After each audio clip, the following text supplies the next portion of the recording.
Mae'ch bydd-daliadau yn newid. Mae Sian a Gareth yn byw mewn tŷ tair llofft. Mae ganddynt 2 o blant, Bethan sy'n 4 oed a Siôn sy'n 8 mis oed. Maent yn derbyn bydd-dal tai ar hyn o bryd. Mae newidiadau i fydd-dal tai o Ebrill 2013 yn gweld os ydych yn rhentu tŷ mwy nag ydych ei angen, y caiff y swm o fydd-dal tai a gewch ei ostwng. A fydd y newidiadau yn effeithio ar Sian a Gareth? Bydd.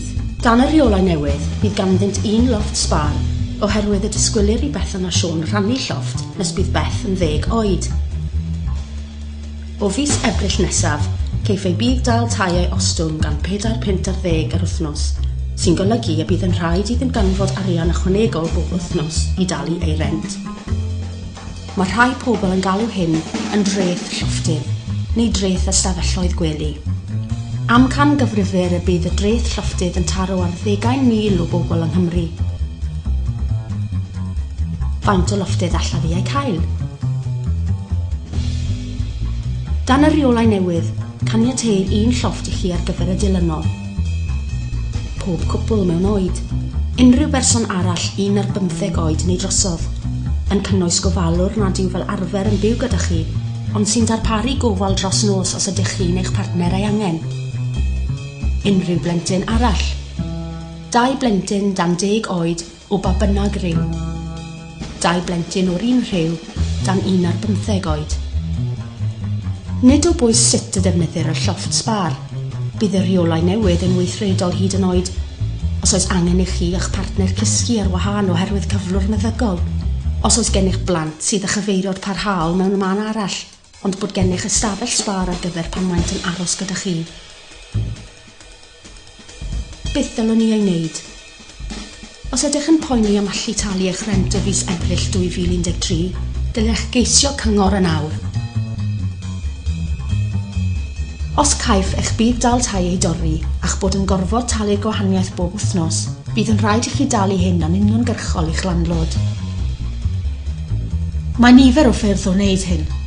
Siaradwch gyda'ch landlord yn awr i weld pa opsiynau sydd ar gael i chi. Gallech golli eich cartref os nad ydych yn talu eich rent. Gallwch hefyd siarad gyda'ch landlord am symud i gartref i iau. Ystyried cymryd lletiwr. Cael cyngor ar drefnu cyllideb ac arbed arian ar filiau cartref. Cysylltu a'ch cyngor i ofyn am help ariannol ychwanegol. Efallai y gall cynghorau eich helpu gyda swm bychan o daliad ychwanegol tuag at gostau tai. Cysylltu gyda'ch swyddfa cyngor ar popeth leol, neu asiantaeth cyngor arall. Gwneud yn siŵr eich bod yn hawlio'r holl fydd-daliadau am ei gennych hawl iddynt. Neu geisio cynyddu nifer eich oriau gwaith. Ni effeithir arnoch os ydych yn byw mewn fflat neu bedsit 1 llofft. Neu os ydych chi neu'ch partner yn ddigon hen i dderbyn credyd pensiwn.